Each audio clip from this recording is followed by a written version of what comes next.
Сайн байцгаана үзэгчдээ, та бүхэнд шинэ оны мэд хүргэе. Монголын мэдээ сувг шинэ оны анхны цагийн хүрд мэдээллийн хөтөлбөрөнд төлөвлөж байна. Монголчууд бид 2017 оноо бэлэг өрөөл дүүрэн угтаж байна. Шинэ оны анхны нараа бэлэгдэн угтахтаа бид сайн сайхныг сүслэн залбирч, нар сар тэнгэрийн аашийг толдон байгальд цаг өөр ард түмний аж амьдралыг даатгадаг боломжтой. Өнөөгөлөн шинэ оны анхны нар 8 цаг 44 минутанд бандлаа. Нарыг харах ёслолоос манай сурвалжлагч Намчин, зургуулаач Тулгунаар сурвалжилсан байна. Ирчлээ дээ яа.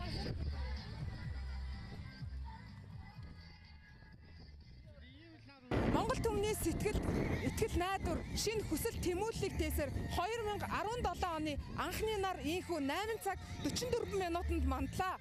За тэгэхээр 17 дахь жилдээ Баханга зүрлэг дээр зохион байгуулагдаж байгаа. За энэхүү нар харах ёслол за оролцогчдын тоо жилээс жилд нэмэгдсэнийг зохион байгуулагчид нь онцолж байгаа юм. За тэгэхээр тэнгэр ирэхсээ ажиж за бас тухайн жилийнхаа өнгийг шинжиж хүсэл тэмүүллээ даатгадаг уламжлалтай бидний хувьд шинэ оны эхний нар хэрхэн мандсныг хүргье. Нар харах ёслол гэдэг өөрөө учиртай шүү дээ тийм ээ. Тэгэхээр зэрэг ер нь энэ жилийн нарнаас ер нь ээлээ хэрхэн хүссэн бол оны хувьд одоо улс орны хувьд ч тэр өөрийнхөө амьдрал чинь ямар өөрчлөлт гараасаа гэж хүлээж байгаа бүхэл өөр хүүхэд одоо олон түмэн тэгээд юм даатгаж нарандаа даатгаж нарнаасаа энергиэс сайхан авч улс орн маань дээдчүүд маань их сайхан хүндэтгэлтэй ард түмнийг сайхан харж ивэл хайрлаасаа гэж бодож өргөлөө сүгэ. Монгол хүн бол одоо бас мөнх хөгтөнгөрөө шүтэж биширч ингэж явдаг. Ийм одоо үг дээдсэн уламжлалыг одоо сэргээж сүүлийн үед одоо бас нар харах ёслолоор 15-6 удаа зохиогдож байгаа явдал бол одоо бас сайн сайхан юм дэлгэрч байна гэж одоо бодож байна. За миний хувьд одоо энэ ярьж байгаа 17 он маань одоо төвшин сайхан он одоо гарах байх гэж бодож байна. Тэгээд одоо 16 он маань одоо ажил хөдөлмөрөөр одоо дүүрэн одоо сайхан амжилтууд болж өнгөрлөө. Тэгээд одоо нийт одоо монголчуудаа одоо ирж байгаа 17 онд Аз хямраар дүүрэн одоо эрүүлийн хар жаргалтай сайн сайхан байх болтугай гэж өрөөе дөө. Нар харах их сайн одоо анхудаа үзэж байна. Би анхудаа Монголын нар анхудаа харсан. Бид нар Японоос ирсэн. Тэгээд Монголын байгари маш их гоё гинэ. Учраас энэ Монголын сайн нар харамаар байна. Бүгдээрээ гэж бодож байсан. Нар харах ёслолыг Улаанбаатар төмөр замын аялал жуулчлалын товчоо нийслэлээс 95 км-ийн зайд ооших Баханга дүүргийн нутаг дэвсгэр Ханга өртөөнд зохион байгуулж ирсэн. Эрсдэс уур амьсгалтай манай улсын хувьд энэхүү ёслол нь аялал жуулчлалын шинэлэг бөгөөд сонирхолтой арга хэмжээ байсаар ирсэн. Олон жил тогтмол оролцож байгаа хүмүүсийн төлөөлөл эрсний зэрэгцээ Япон, Солонгос, Канада, Америк, Австрали, Югослав улсын иргэд ирсэн байлаа. Энэ жил нар харах ёслолыг сонирхоор ирсэн жуулчдын тоо эрс нэмэгдсэн бөгөөд зохион байгуулалт төрч улам анхаарч байгааг хэлсэн юм. Шинэ оныхоо 1 сарын 1-ний нарыг харж байгаа анхны үүр цайлгаж байгаа анхны өглөөтэй уучран залгаж байгаа хүмүүстэй бас ингээд жилийнхэн заслыг хийхдээ сайхан бурхан шашны ном судраа одоо хуруулах энэ чиглэлд бас ажилланаа. Гадаад аялагч нь жил өрөх тусам нэмэгдээд байна. Тэгэхээр бид нар эх жилээс тэрийн дараа жилээс жил өрөх тусам вагоноор өргөтгөн, вагоноороо явах аялагчтай өргөтгөн. Дорны ард түмний соёл заншлаар бол тухайн жилийн анхны мандаж байгаа нарыг харж ажил хөдөлмөр амьдрал үлсээ даатгах нь ихээхэн утга агуулгатай байдаг учраас цаашид оролцогч сонирхогчдын анхаарлыг татах олон зүйл хийх төлөвлөгөөтэй байгаагаа зохион байгуулагч Улаанбаатар төмөр замын аялал жуулчлалын товчооныхон хэлсэн. Энэ жилийн хувьд уламжлалт, зам заншил, бахархлыг харуулсан цамын бүжиг, галын наадам, уйхан замп твийн наран, нарны залбирал зэрэг дуунуудыг уянгалуулсан юм а.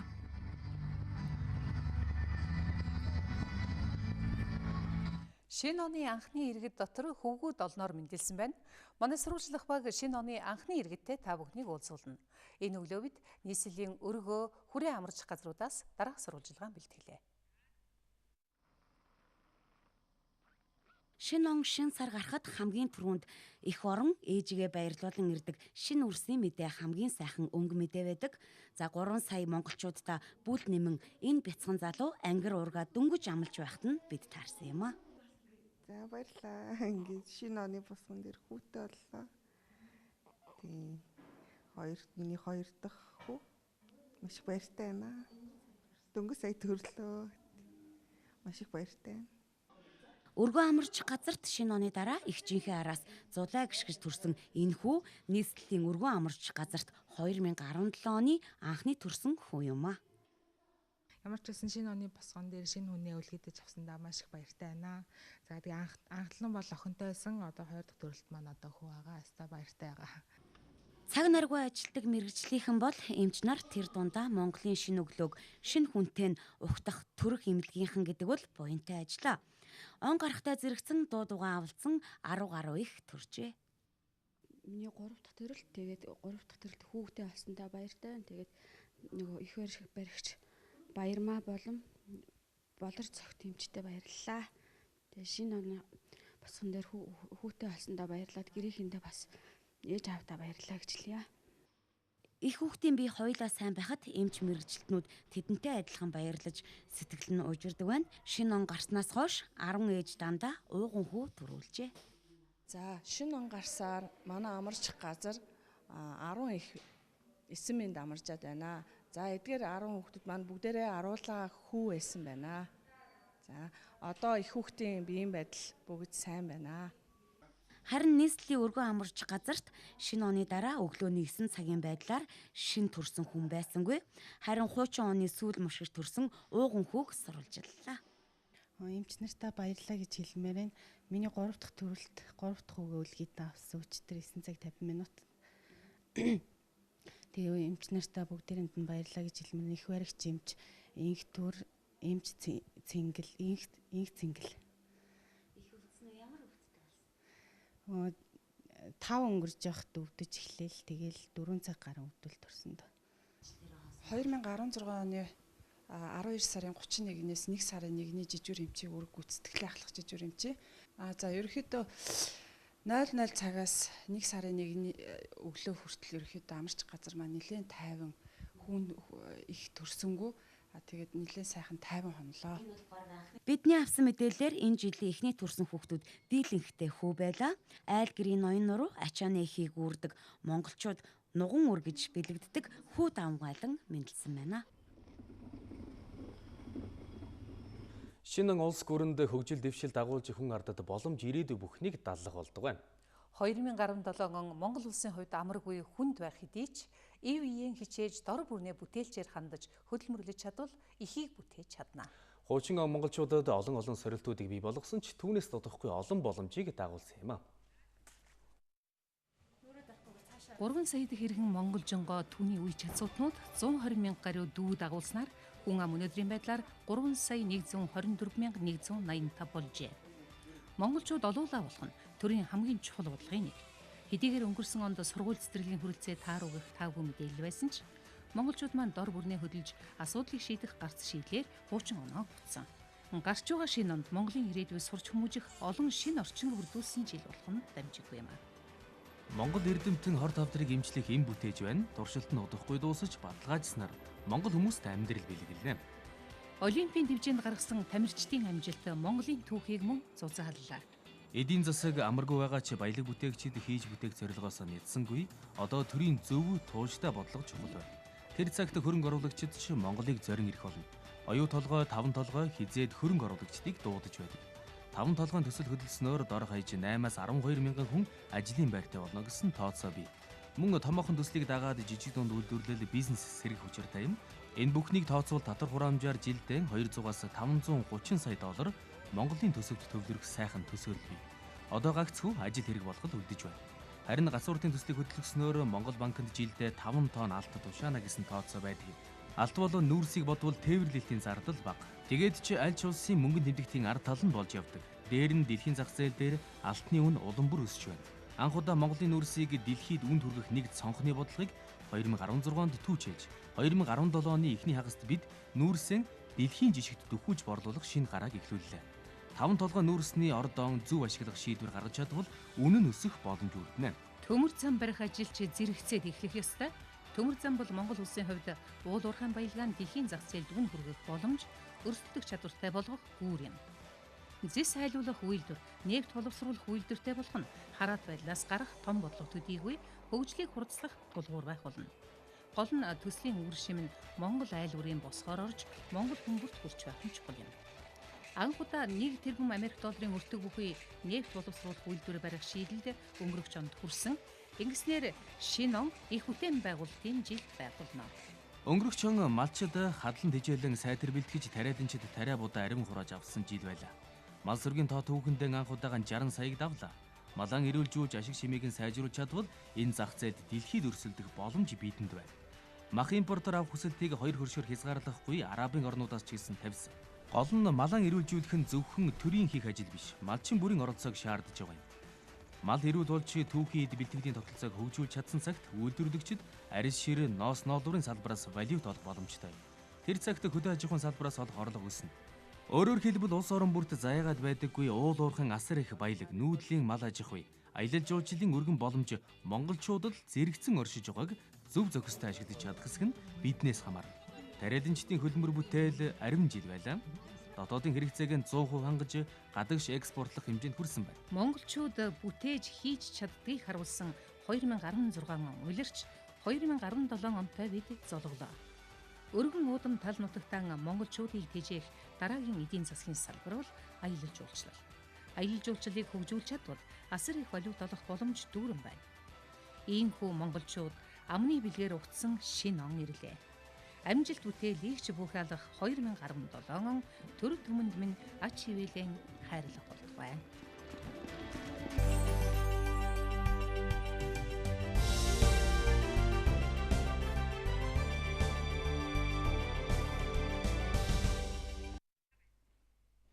Ирж байгаа 2017 онд Монгол улсын төсвийн бодлого илүү хариуцлагатай хэрэгжинэ гэж албаны их сурвалж хэллээ. Олон төсөвтэй үрлэгэн явж ирсэн бодлогыг цэгцэлж нэг төсөвтэй болгосон юм а. Өнгөрсөн 4 жилийн хугацаанд манай улс маш олон төсөвтэй юм шиг явж ирсэн гэдгийг эдийн засагчид шүүмжилдэг. Улсын нэгдсэн төсвөөс гадна хөгжлийн банкар дамжуулж олон төсөл хөтөлбөр санхүүжүүлдэг. Монгол банк өөрөө төсвийн шинжтэй хөтөлбөрүүдэд санхүүжилт олгодог, сайн хувьцаа, сайн оюутан гэх мэт.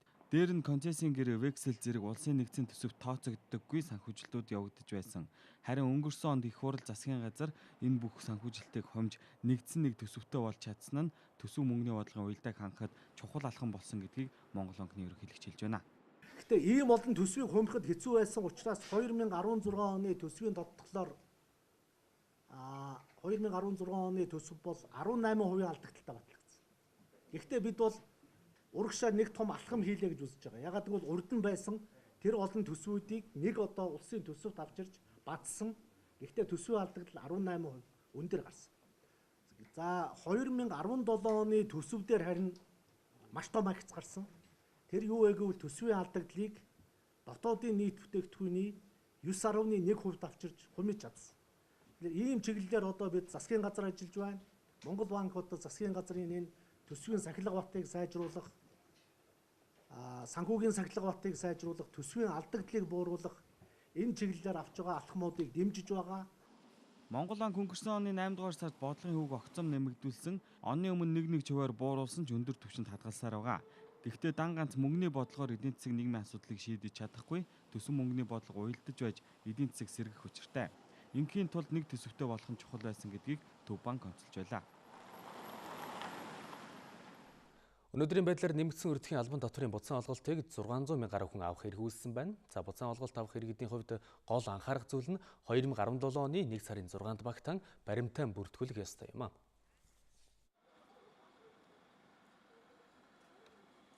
Өнөөдрийн байдлаар баримт системд бүртгэлтэй 890 мянга гаруй иргэн байгаагийн 250 гаруй нь ямар нэгэн зөрчилтэй байгаамаа. Тухайлбал иргэд нэрээ буруу бичих, дансны мэдээлэл зөрүүтэй байх зэрэг нийтлэг алдаа гаргаж байна. Тиймээс мэдээлэлээ шалгаж засснаар 20 хүртэлх хувийн буцаан авалтаа авах эрх үүсэх юм а. За мөн энэ дээр анхаарах хэдэн зүйлүүд байна. Нэгдүгürt нь кирилл үсгээр бичих хэрэгтэй байгаа. За одоо хоёрдугаарт энэ банкны мэдээллийг бас зөв сонгох ийм зайлшгүй шаардлага тулгарч байна. За энэ дотор бас үүндээ тээвэр хөгжлийн банкн дээр байгаа гүйлгээний энэ дансууд маань бол бас төрийн сангаас дамжих боломжгүй байгаа. За иргэд маань голтуу алдж байгаа зүйл бол одоо банкны картын дугаараа дансны дугаартайгаа андуурснаас болоод энэ асуудал маань бас түгээмэл харагдаад байна. Тэгэхээр эдгээр мэдээллийг та бүхэн маань яг одоо зааврын дагуу зөв үнэн зөв бүглэх юм шаардлагатай байна.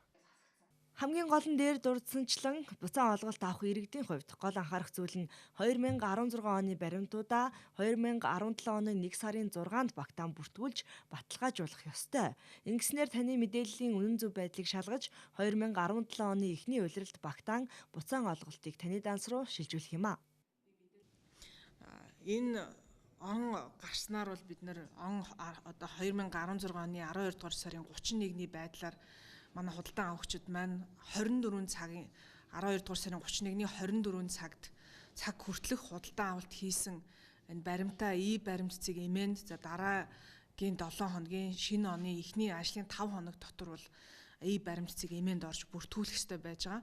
За үүний дараагаар манай одоо гайл татврын мэдээлэл технологийн төвөөс татврын ерөнхий газрын орлогын хэлтэст мэдээллийг хургуулж тэндээс дахин нягтлсны дараагаар сангийн яамдаар сангийн яамны төрийн сангаар дамжуулж энэ одоо буцаан олголтыг бол зохион байгуулна.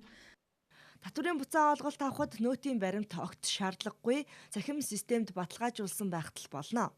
Цахим системд бүртгэгдсэн мэдээллээр одоогийн байдлаар 700 орчим мянган хүн 30 гаруй сая төгрөгийг буцаан авахар байна. Өнгөрсөн онд засгийн газар эх 4 жилд ажиллах үйл ажиллагааныхаа чиглэлийг тодорхойлсон. Энэ хүрээнд хууль зүйн салбарт хүний эрхийг хангасан, иргэдэд чирэгдэлгүй түргэн шуурхай үйлчлэх зорилтууд тусгагдсан.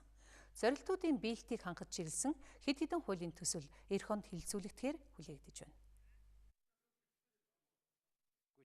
Байцаан шийтгэх үйл ажиллагаанд хүний эрхийг хангасан шин дэг журам тогтоох чиглэл багц хуулийн төслүүдийг 2016 онд өргөн мэдүүлж хэлэлцүүлсэн. Мөн бүртгэлийн багц хуулийг өргөн мэдүүлсэн. Хууль зүйн салбарын хувьд 2017 онд иргэдэд ойртох үйлчилгээгээ чирэгдэлгүй болгох тал дээр томоохон өөрчлөлт хийхээр зорж байгаа юм байна. Ер нь бол засгийн газрын үйл ажиллагааны өвтөрт бол иргэдэд ойртох хүрэх үйлчилгээг бол захим хэлбэрт оруулах, онлайн хэлбэр шилжүүлэх, иргэд одоо үйлчилгээг авахд хялбар байх гэдэг энэ чиглэлээр бол нэлийн цогц өөрчлөлтүүд хийгдэхээр байгаа. Мөн 2016 онд эрүүгийн болон зөрчлийн тухай хуульд нэмэлт өөрчлөлт оруулсан. Өмнөх их хурлын баталсан хуулийг хэрэгжүүлэлтийг түр хойшлуулад байсан бол шинээр өргөн барьсан хуулийг шууд хэрэгжүүлэх боломжтой гэж албаны хүн тайлбарлаж байна. Өмнө нь бол одоо жишээлбэл 7-оос дээш хоногийн хорих ялтай байхаар ингээд хууль батлагдсан байсан учраас бол одоо хорих ял эдлүүлэх анги байгуулах гэдэг юм уу, энд бол одоо маш их олон тэрүүн төгрөгийн зардал гаргах эсвэл одоо тодорхой хугацаа шаардлагатгаар байсан. Тэгээ энэ дээр бол одоогийн нэмэлт өөрчлөлтөөр бол хорих ялыг бол 6 сараас дээш хугацаар оногдуулахар болж байгаа. За мөн одоо хорих ял оногдуулж болох хэргийн тоог бол барьцангуй цөөлсөн байгаа. Мөн одоо бусад зорчих эрхийг хязгаарлах гэдэг юм уу, тодорхой ялыг бол сонголттой байхаар бол тусгасан байгаа. Тийм учраас бол одоогийн өргөн мэдүүлж шийдэлж байгаа хуулийн төсөл батлагснаар бол эрүүгийн хууль бол хэрэгжих боломжтой. Харьцангуй бас хүний эрх хэрэгжтэйг хамгаалсан. Гэхдээ яар шийтгэл гарцаагүй бах энэ зарчмыг хангасан ийм хууль болно гэж найдаж байгаа. Хилийн тухай, цагдаагийн албаны тухай, архивын болон бусад хуулиудыг эх онд хилцүүлэхээр төлөвлөж байгаа юм байна. 2017 он хууль зүйн салбарын хувьд томоохон өөрчлөлт авчрах жил болно гэж албаны хүмүүс хэлж байна. Улиран өнгөрч байгаа 2016 онд Монгол улсын зэвсэгт хүчний салбарт ямар онцлог үйл явдлууд болсныг томилог хүргэе. Батлан хамгаалахын багц хууль батлагдсан Аз Европын 11 дахь удаагийн дээд түвшний уулзалтын аюулгүй байдлыг хангасан. Хааны ирэлд олон улсын цэргийн сургуульд болсон зэрэг онцлог үйл явдлууд болжээ. 2016 онд зэвсэгт хүчний тухай, цэргийн албаны тухай зэрэг батлан хамгаалахын багц хууль батлагдсан. Монгол улсын зэвсэгт хүчний хүчин чадлыг нэмэгдүүлэх, хөгжүүлэх, за олон улсын түвшинд хүрэхэд чиглэсэн түүхэн алхам гэж үзэж байна. Цэргийн байгууллал нэгдмэл байх, эрх зүйн орчин тодорхой байх, бие бүрэлдэхүүний нийгмийн хамгааллыг сайжруулах үндсэн бодлого ажил хэрэг болсон гэж үзэж байна. Батлан хамгаалахын багц хуулиуд байна. Энэ багц хуулиуд батлагдсанаар төрийн цэргийн байгууллал нэгдмэл байх маш чухал эрх зүйн бичиг баримт болсон. Мөн Аз Европын 11 дахь удаагийн дээд түвшний уулзалт буюу АСЕМ тэрний одоо хүрээнд явагдсан бусад уулзалтуудад барилга байгууламж, зочд буудлын гадаад периметрийн хамгаалалт, мөн одоо нисэх буудлын нисхийн зурвасын хамгаалтанд Монгол улсын зэвсэгт хүчний 2000 гаруй цэргийн албаагч өөргөө одоо амжилттай гүйцэтгэсэн явдал нь одоо Монгол улсын нэр хүндийг дэлхийн тавцанд өргөхөд одоо маш их өндөр үүрэг гүйцэтгсэн. АСЕМ-ийн дэд хэмжээний 11 дахь удаагийн уулзалтанд оролцохоор Улаанбаатар хотноо дэлхийн 50 гаруй орны төр засгийн тэргүүн тухайн орны төлөөлөгчид ирсэн. За энэ үеэр зэвсэгт хүчний бие бүрэлдэхүүн онцгой анхаарч ажилласан байна. За мөн энэ онд болсон томоохон үйл явдлын нэг нь хааны эрэлт 2016 олон улсын цэргийн сургалт гэж онцолж байна. Жилийн сургалт дадлага бол урд хэмжээнд болж байгаагаар дэлхийн 5 твийн 2000 гаруй 46 орны 2000 гаруй цэргийн албаа өгч оролцсон том одоо инхийг дэмжих ажиллагааны сургалт дадлага болсон. Инхийг дэмжих ажиллагаанд оролцох одоо чадвар нэмэгдэж мөн одоо бусад улс орнуудын зэвсэг хүчний бие бүрэлдэхүүнээс харилцан туршлага солилцсон ийм амжилттай сургалт болсон гэж бодож байгаа. За мөн аминд үл хүрэх зэвсэг 2016 олон улсын сургалт, Аз намхан далайн бүс нутгийн орнуудын цэргийн холбоочдын сургууль, за нэгдсэн улсын байгууллагын цэргийн ажиглагч болон штабын офицерын дамжааг тус зохион байгуулсан. За мөн Орцын холбооны улс, Катар, Бүгд найрамдах Энэтхэг улс, Америк нэгдсэн улс, Япон улсын зэвсэгт хүчинтэй хамтарсан сургалт дадлага зохион байгуулсан байна. Энэ онд Монгол улсын ерөнхийлөгчийн зарилгаар зэвсэгт хүчний ТИГ 11, ТИГ 14, ТИГ 15, ТИГ 34 дугаар ангиуд цэргийн гавьяаны улаан түгийн одон. За зэвсэгт хүчний ТИГ 84 дугаар анги цэргийн гавьяаны одон, зэвсэгт хүчний 186 дугаар анги Алтан гац одонгоор тус шагнагдсан. За зэвсэгт хүчний бие бүрэлдэхүүний хөдөлмөр зүтгэл алдар хөндийг өргөсөн түүхэн үйл явдал гэж үзэж байгаамаа.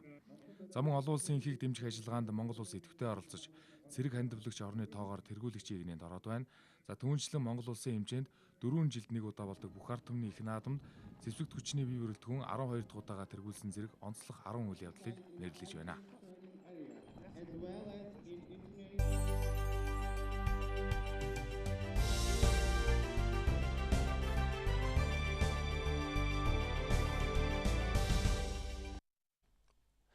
Цагийн хүрд мэдээллийн хөтөлбөр үргэлжилж байна. Хөдөлмөр нийгмийн зөвшөөрлөцлийн 3 талд үндэсний хорооны шийдвэрийн дагуу өнөөдрөөс хөдөлмөрийн хөлсний доод хэмжээ 240 мянган төгрөг боллоо.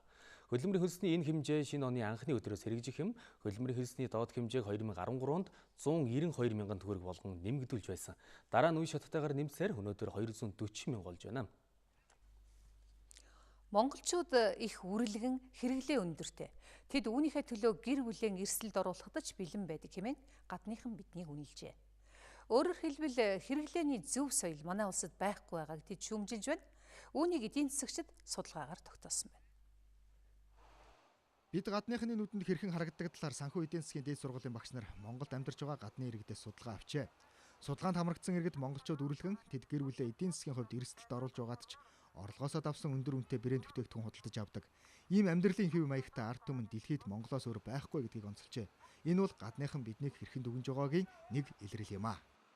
Тэгэхээр монголчууд бол баялаг бүтээхээс илүүтэйгээр илүү хэрэглэхийг илүүд үзээд байгаа маань нөгөө талдаа илүү бас эдийн засгийг хүндрэлд оруулаад байна. Эргээд их хэрэглээтэй байхын тулд их орлого олох хэрэгтэй. Орлого олохын тулд илүү өндөр бүтээмжтэй байх хэрэгтэй гэдэг энэ зүй тогтолтоор алдаа гарч эхэлж байгаа юм л та. Судалгааны багийнхан манай улсад 3-аас дээш жил амьдарсан гадны 100 гаруй иргэнийг сонгож далд санал асуулга явуулсан байна. Бидний энэ сул тал өнөөгийн хямралтайч холбоотой гэдгийг эдийн засагчид хэлж байлаа. Учир нь орлого нэмэгдэхийн хэрээр ихэнх хүмүүс хэрэглээгээ нэмдэг. Харин орлого багасгаар хэрэглээгнийхээ тэлэлтийг хэмнэж чаддаггүй. Энэ байдал манай улсад эцэстээ хямрал болон нүүрлж байгааг эдийн засагчид хэллээ. Орлого өндөртэй байгаа үед бол эрэлтийг бол огцон өсгдөг, цаашлаад макро үр дагавар нь одоо инфляцийг өсгөх ч юм уу тий. Гэвч эсэргээр одоо нөгөө хүмүүсийн орлого буурах юм бол хэрэглээ нь огцон буурдаг уу, дамаараа бусад салбарууд дээр эрэлтийг унгадаг. Энэ нэргээд эдийн засгтаа бол ажилгүйдэл эдийн засгийн уналт гэсэн асуудлууд дагуулдаг. Тэгэхээр Монголын хувьд бол одоо яг энэ хэрэглээний хэм маяг дээр бол нэг гол нөлөөлөгч хүчин зүйлс нь бол бодлогын докторгүй байдлаар их нөлөө үзүүлдэг юм байна гэдэг ийм одоо дүгнэлтийг бол одоо өгч байна гэсэн үг гэж. Эдийн засгийн өндөр хөгжилтэй орд орнууд материаллык сонголт буюу хит их хэрэглээ худалдаа авалтаас аль болох татгалзах болжээ. Энэ нь эдийн засгийн хөөсрөлт бий болохоос гадна их хэмжээний хог хаягдал бий болгодог. Тиймээс олон улс орон хэрэглээгээ аль болох хэмнэхийг илүүд үзэж байна. Өнөөдрийн байдлаар сургуулийн өмнөх боловсролд 2-5 хүртэлх насны хүүхдүүдийн 72% нь хамрагдаад байгаа юм. Тэгвэл эх 4 жилийн хугацаанд үүнийг 85% түргэнэ гэж нийслэлийн боловсролын газрынхан хэллээ. Нийслэлийн хэмжээнд цэцэрлэгийн хүртээмж хангалтгүй байгаагаас үүдэн нэг ангид дор хаяж 35-аас 40 хүүхэд хүмүүжих нь энүүхэндээ. Үүнээс гадна олон хүүхдүүд цэцэрлэгт явж чадалгүй гэртээ байна. Яг цэцэрлэгийн хүртээмжийн хувьд бол яг манай хороондоо бол хүртээмж одоо хамран сургалт бол бас тутмаг байдаг. Ялангуяа одоо 2 настай хүүхдүүд нэлээ их хамрагдалт орхигддог 2-оос 3 настай хүүхдүүд. Ингэсний улмаас бол эцэг эхчүүд одоо гэртээ хүүхдээ жоочлох те үлдээх хүүхдийн одоо аюулгүй байдал эвдэгдэх тийм ээ. Энэ асуудал их өргөн байдаг. Дамд аржийг нэлээд аслагдсан дүрэгт байрладаг цэцэрлэг байгаа. За манай цэцэрлэгүүд бол 3 бүлэгтэй. За манай тус хороонд бол хамран сурах тойрогтын их бол энэ хичээлийн жилд бол нэмэгдсэн. Шинээр одоо 2 цэцэрлэг байгуулагдсан. Нийт 3 цэцэрлэгтэй учраас хамран сурах тойргийн хүрэлцээ бол бусад одоо хороодуудыг ботход харьцангуй бол гайгүй хамрагдчих байгаа хамран сурах. За хамгийн гол одоо хамрагдалтанд одоо бүрэн хамрагдчих чадахгүй байгаа хүүхдүүд бол 2 настай хүүхдүүд хамрагдчих чадахгүй сүлдэж байгаа. Санхүүгийн хүндрэл болон газрын асуудлаас үүдэн цэцэрлэг шинээр барихад бэрхшээлтэй зүйл олон тулгараад байгааг холбогдох газрууд хэлж байна. Гэсэн ч эрхчил нийслэлийн хэмжээнд 6 цэцэрлэг шинээр барьж 36 цэцэрлэгийн засварын ажлыг хийхээр болжээ. Зөвхөн төрийн өмчийн цэцэрлэгүүдийг ингээд тооцоод үзэх юм бол ачааллын коэффициент нь бараг 2 хүрчээ явж байгаа. Ачааллын коэффициент 2 хүрнэ гэдэг маань бол 1 хүүхэд байх хэвээр орон дээр 2 хүүхэд байж байгаа л гэсэн үг байхгүй юу? Тэгэхээр одоо энэ одоо хүртээмжийг нэмэгдүүлэх чиглэлээр бол засгийн газрын үйл ажиллагааны хөтөлбөрт орсон, цэцэрлэгийн үйл ажиллагааны хөтөлбөрт орсон 2016-аас 2020 оны хооронд бол бүх сургуулийг 2 ээлжинд шилжүүлнэ. За сургуулийн өмнөх боловсролын хамрагдалтыг бол 85% шилжүүлнэ гэж. Өнөөдөр бол 72% байгаа. Анх 9 сарын 1-нд хичээл эхэлсний дараа бол 69% байсан. Бага насны хүүхдүүдийн цэцэрлэгт хамрагдалтыг нэмэгдүүлэх нь нэмтэргүүний асуудал болоод байгааг мэрэгчлэтнүүд хэлж байна. За учир нь зарим эцэг эхчүүд хүүхдээ гэртээ үлдээснээс болоод аймнасаа алдах, төлөгдөж гэмтэх зэрэг тохиолдол өдөр бүр гарсаар байгаа юм.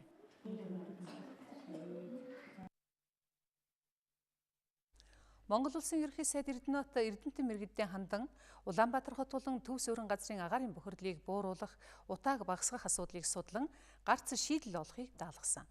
Энэ дагуу Шинжлэх ухааны академийн эрдэмтэдэд тодорхой саналууд боловсруулад байна.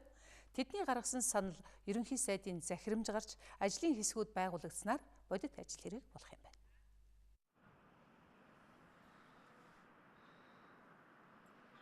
Агаарын бохирдол утааг буруулах талаар ажиллахдаа захилгааныг ашиглан гарц шийдэл олох ерөнхий чиглэлийг ерөнхий сайд Эрдэмтэдэд өгсөн.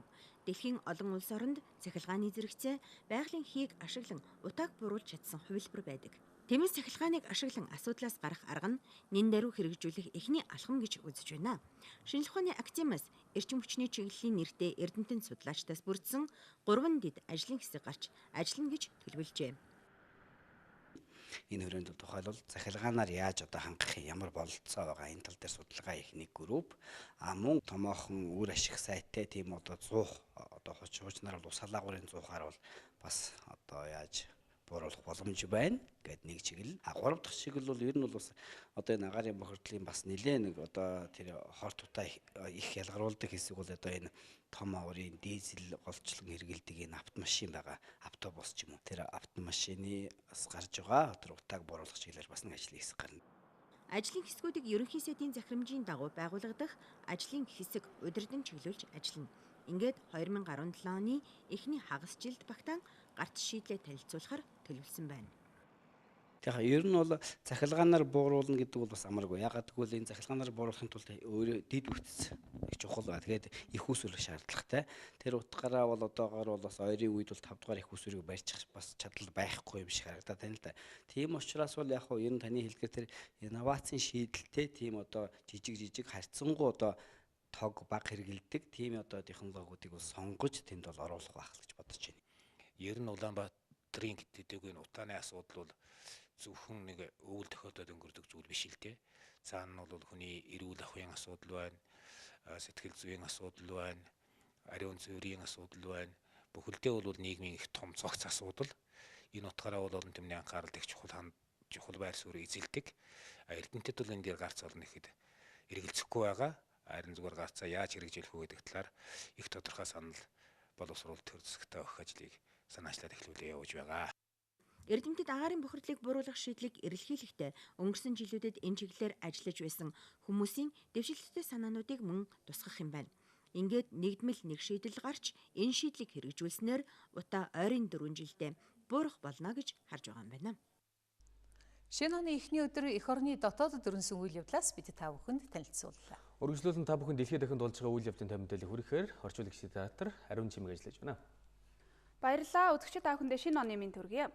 Хуучин он солигдох мөчид дэлхийн улс орнуудын эрх баригч шинэ ондоо ямар бодлого, байр суурь баримтлах вэ гэдгээ ерөнхийдөө илэрхийлдэг. Ийм ч учраас дэлхийн бодлогод чухал нөлөөтэй их бүрнүүдийн төрийн тэргүүн нарын мэдчилгээний агуулга олон улсын хувьд анхаарал татсан чухал мэдээ болдго юм а. Ингээд дэлхийн эрх баригчдын шинэ оны мэдчилгээний ерөнхий агуулгыг та бүхэндээ хүргэх гэж байна.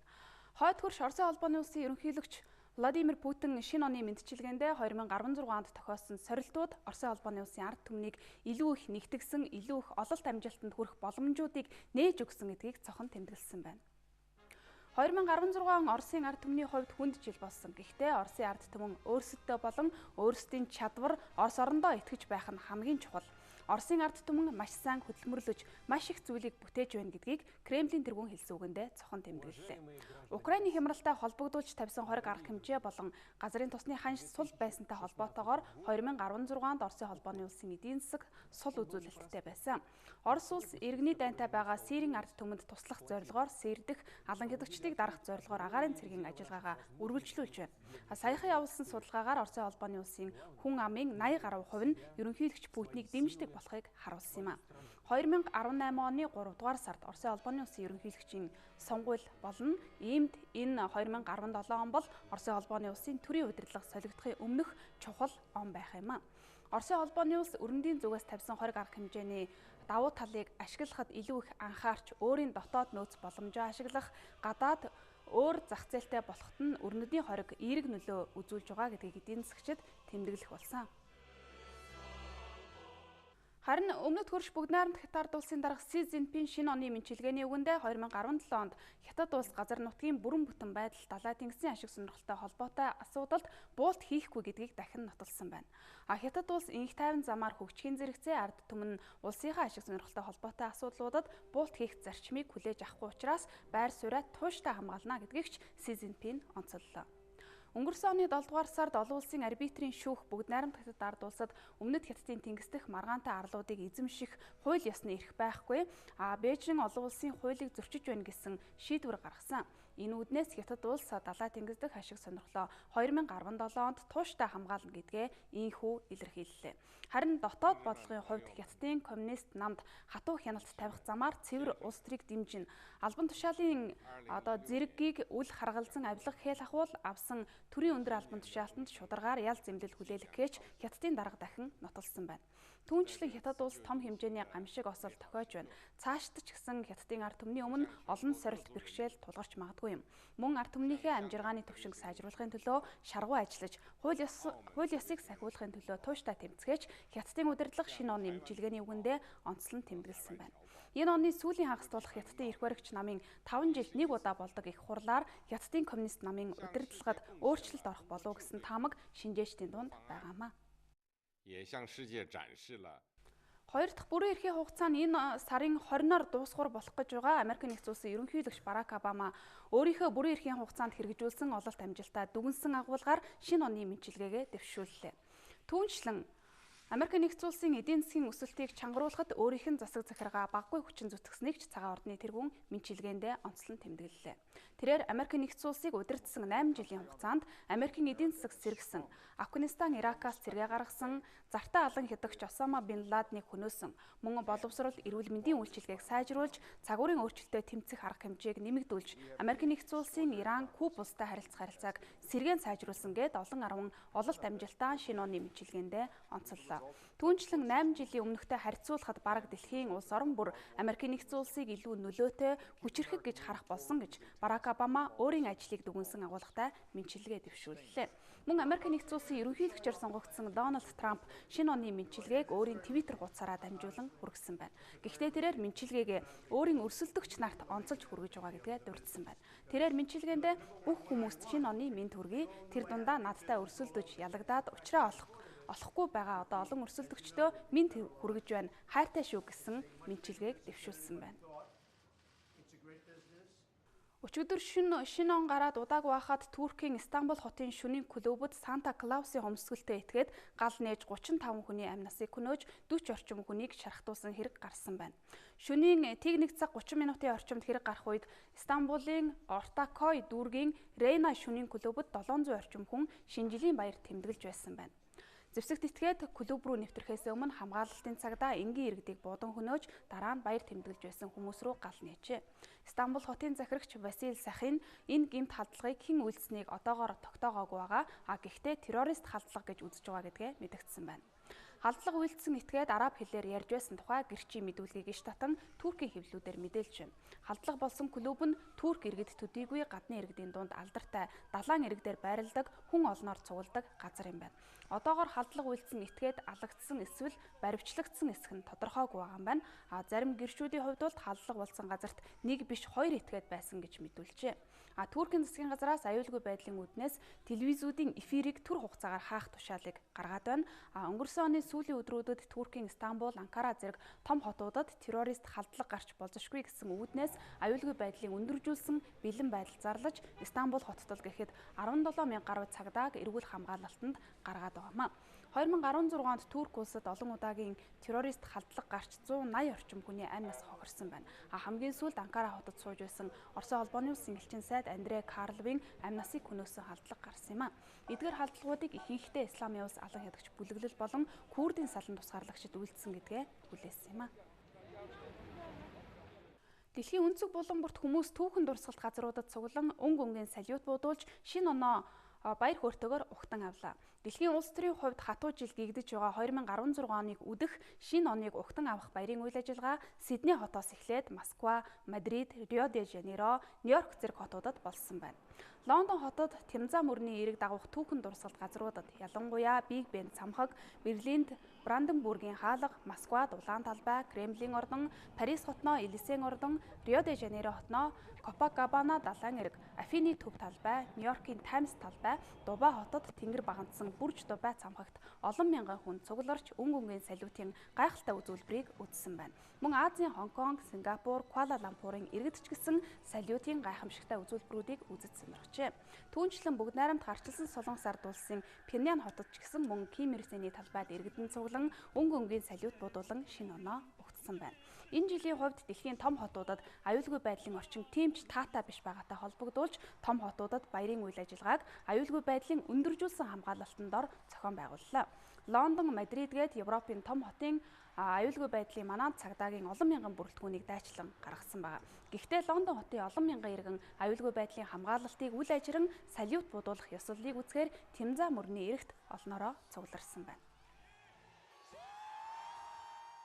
Үзэгчдээ би та бүхэндээ олон улсын хүрээнд анхаарал татж байгаа гол үйл явдлын мэдээллүүдээс танилцууллаа. Биднийг сонгоодж байгаа үзэгчдээ та бүхэндээ баярлалаа. Мэдээний төгсөлд та бүхэн цаг агаар мэдээндээ анхаарлаа хандуулна.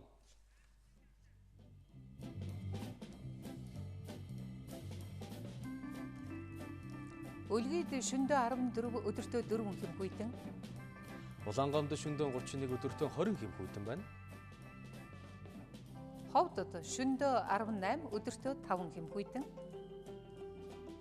Алтайд шөндөө 18 өдөртөө 3 хэм хүйтэн. Улястайд шөндөө 23 өдөртөө 12 хэм хүйтэн. Тосон цэнгэлд шөндөө 33 өдөртөө 18 хэм хүйтэн байна. Баян хонгорт шөндөө 21 өдөртөө 9 хэм хүйтэн. Мөрөнд шөндөө 27 өдөртөө 10 хэм хүйтэн. Хатгалд шөндөө 26 өдөртөө 9 хэм хүйтэн. Цэцэрлэгт шөндөө 18 өдөртөө 3 хэм хүйтэн байна. Хар хоринд шөндөө 18 өдөртөө 5 хэм хүйтэн. Арвайхард шөндөө 16 өдөртөө 4 хэм хүйтэн. Булганд шөндөө 25 өдөртөө 10 хэм хүйтэн. Дархан хотод шөндөө 23 өдөртөө 13 хэм хүйтэн байна. Эрдэнэтэд шөндөө 19 өдөртөө 7 хэм хүйтэн. Чойрт шөндөө 22 өдөртөө 12 хэм хүйтэн. Сүхбаатарт шөндөө 26 өдөртөө 16 хэм хүйтэн. Зүүн хараад шөндөө 25 өдөртөө 15 хэм хүйтэн. 100 модод шөнөдөө 23, өдөртөө 11 хэмхүйтэн. Багнуурт шөнөдөө 27, өдөртөө 14 хэмхүйтэн. Чингист шөнөдөө 28, өдөртөө 15 хэмхүйтэн. Баруун уртад шөнөдөө 22, өдөртөө 9 хэмхүйтэн. Чойволсонд шөнөдөө 22, өдөртөө 12 хэмхүйтэн. Мандалгавд шөнөдөө 22, өдөртөө 7 хэмхүйтэн. Далан задагдад шөнөдөө 14 хэмхүйтэн, өдөртөө тэг хэм орчим. Хамбогдод шөнөдөө 12 хэмхүйтэн, өдөртөө 1 хэм дулаан байна. Сайн шандад шөнөдөө 20 хэм, өдөртөө 7 хэмхүйтэн. Замын өдөд шөнөдөө 20, өдөртөө 3 хэмхүйтэн байх бол нийслэл Улаанбаатар хотод шөнөдөө 23, өдөртөө 12 хэм хүйтэн байна. Монголын мэдээ суваг цагийн хүрд мэдээллийн хөтөлбөрийнхөө шинэ оны анхны дугаарыг төлөвлөлөө. Шинэ он та бүхэнд амжилт бүтээлийн дээдийг авчрах болтугай. Баяр таа үзэгчдээ.